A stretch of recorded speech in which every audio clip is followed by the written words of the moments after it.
ನಮಸ್ತೆ ಸ್ನೇಹಿತರೆ. ಶಿವಾಷ್ಟಕಂ. ಪ್ರಭುಂ ಪ್ರಾಣನಾಥಂ ವಿಭುಂ ವಿಶ್ವನಾಥಂ ಜಗನ್ನಾಥನಾಥಂ ಸದಾನಂದಭಾಜಂ.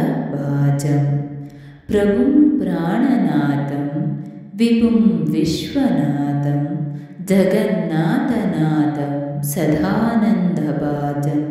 ಭವದ್ಭವ್ಯಭೂತೇಶ್ವರಂ ಭೂತನಾಥಂ ಶಿವಂ ಶಂಕರಂ ಶಂಭುಮೀಶಾನಮೀದೆ. ಪ್ರಭುಂ ಪ್ರಾಣನಾಥಂ ವಿಭುಂ ವಿಶ್ವನಾಥಂ ಜಗನ್ನಾಥನಾಥಂ ಸದಾನಂದಭಾಜಂ. ಭವದ್ಭವ್ಯಭೂತೇಶ್ವರಂ ಭೂತನಾಥಂ ಶಿವಂ ಶಂಕರಂ ಶಂಭುಮೀಶಾನಮೀದೆ. ಶಿವಂ ಶಂಕರಂ ಶಂಭುಮೀಶಾನಮೀದೆ.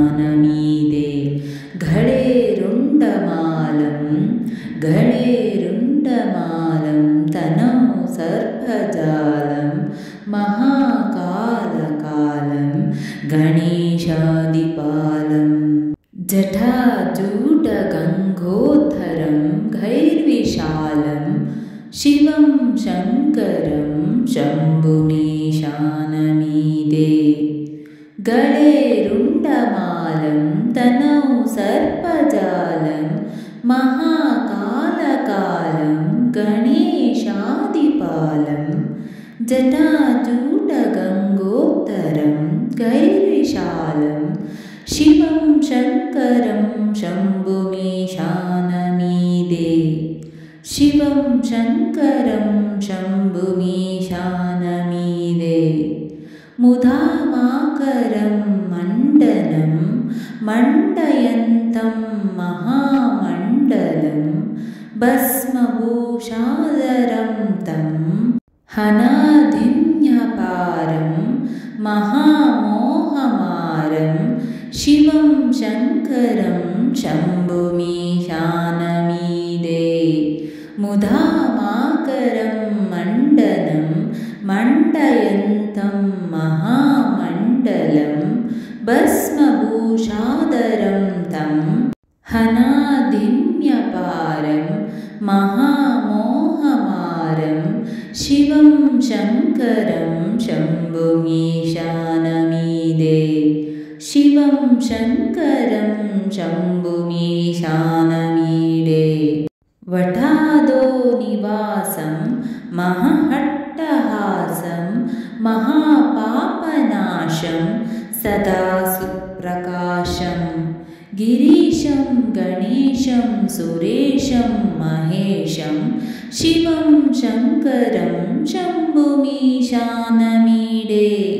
ವಠಾದೋ ನಿವಾಸಂ ಮಹಾಟ್ಟಹಾಸಂ ಮಹಾಪಾಪನಾಶಂ ಸದಾ ಸುಪ್ರಕಾಶಂ. ಗಿರೀಶಂ ಗಣೇಶಂ ಸುರೇಶಂ ಮಹೇಶಂ ಶಿವಂ ಶಂಕರಂ ಶಂಭುಮೀಶಾನಮೀಡೆ. ಶಿವಂ ಶಂಕರಂ ಶಂಭುಮೀಶಾನಮೀಡೆ. ಗಿರೀಂದ್ರಾತ್ಮಜ ಸಂಗೃಹೀತಾರ್ಧದೇಹಂ ಗಿರೌ ಸಂಸ್ಥಿತಂ ಸರ್ವದಾಪನ್ನಗೇಹಂ. ಪರಬ್ರಹ್ಮ ಬ್ರಹ್ಮಾದಿಭಿರ್ವಂದ್ಯಮಾನಂ ಶಿವಂ ಶಂಕರಂ ಶಂಭುಮೀಶಾನಮೀಡೆ. ಗಿರೀಂದ್ರಾತ್ಮಜ ಸಂಗೃಹೀತಾರ್ಧದೇಹಂ ಗಿರೌ ಸಂಸ್ಥಿತಂ ಸರ್ವದಾಪನ್ನಗೇಹಂ. ಪರಬ್ರಹ್ಮ ಬ್ರಹ್ಮಾದಿಭಿರ್ವಂದ್ಯಮಾನಂ ಶಿವಂ ಶಂಕರಂ ಶಂಭುಮೀಶಾನಮೀಡೆ. ಶಿವಂ ಶಂಕರಂ ಶಂಭುಮೀಶಾನಮೀಡೆ. ಕಪಾಲಂ ತ್ರಿಶೂಲಂ ಕರಾಭ್ಯಾಂ ದಧಾನಂ ಪದಾಂಬೋಜ ನಮ್ರಾಯ ಕಾಮಂ ದಧಾನಂ.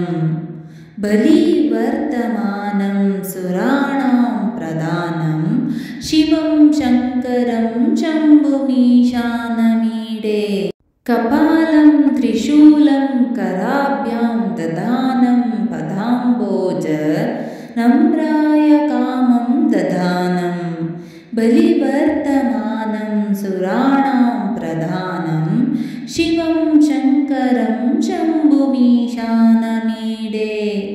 शिवं शङ्करं शम्भुमीशानमीडे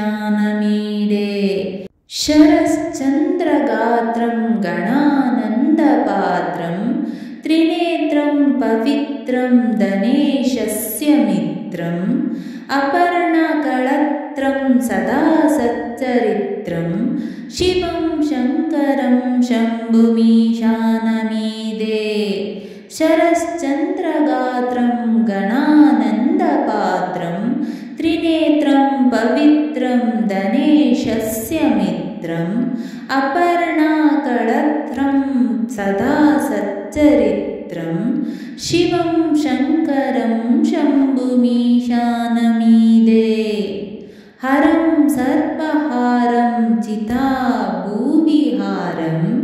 भवं वेदसारं सदा निर्विकारं श्मशाने वसन्तं मनोजं दहन्तं शिवं शङ्करं शम्भुमीशानमीडे हरं सर्पहारं चिताभूविहारं भवं वेदसारं सदा निर्विकारं श्मशाने वसन्तं मनोजं दहन्तं शिवं शङ्करं शम्भुमीशानमीडे शिवं शङ्करं शम्भुमीशानमीडे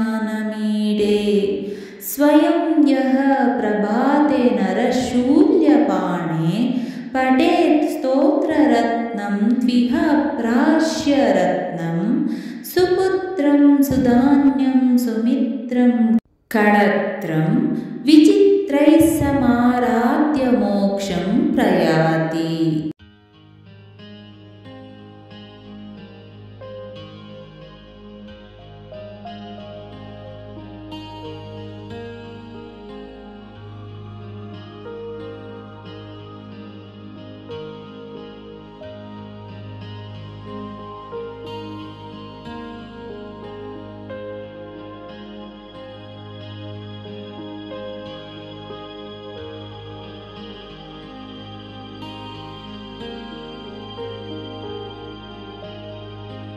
ಸ್ನೇಹಿತರೆ, ಈ ವಿಡಿಯೋ ಇಷ್ಟವಾದಲ್ಲಿ ಲೈಕ್, ಶೇರ್ ಅಂಡ್ ಕಾಮೆಂಟ್ ಮಾಡಿ. ಮುಂದಿನ ವಿಡಿಯೋಸ್ಗಳಿಗಾಗಿ ಚಾನೆಲ್ ಅನ್ನು ಸಬ್ಸ್ಕ್ರೈಬ್ ಮಾಡಿ. ಧನ್ಯವಾದಗಳು.